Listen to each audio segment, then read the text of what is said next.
Now, the Senate did indeed overturn the president's vaccine mandate. Now it goes to the House. But even if the House scraps it as well, listen to what Jen Psaki says the president would do. Roll it. We're hopeful that this doesn't come to the president's desk.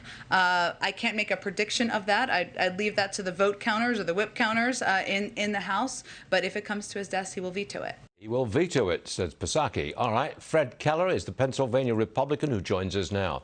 Congressman, why do you welcome a presidential veto of a measure you supported? Well, I don't welcome the veto. I think it's a little disappointing.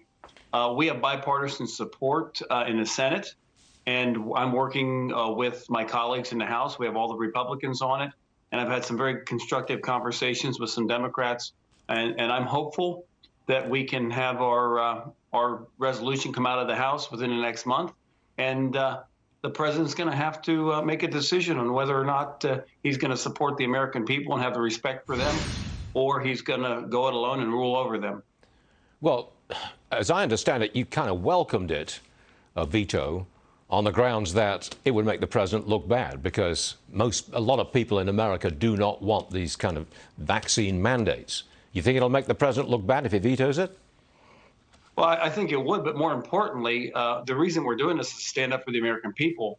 And at the end of the day, that's gonna make the president make the decision whether or not he's going to support the rights of the American people or not. And it's not whether or not somebody should get a vaccine. It's whether or not the government would have the authority to tell them to do it.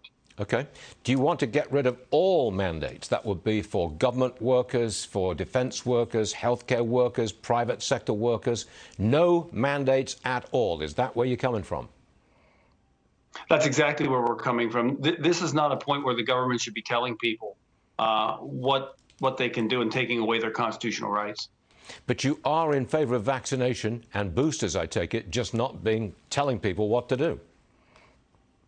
As I've said, this isn't whether or not somebody should or shouldn't be vaccinated. That's a decision they make with their doctor, and that's their decision to make. The government should not be telling them to do it.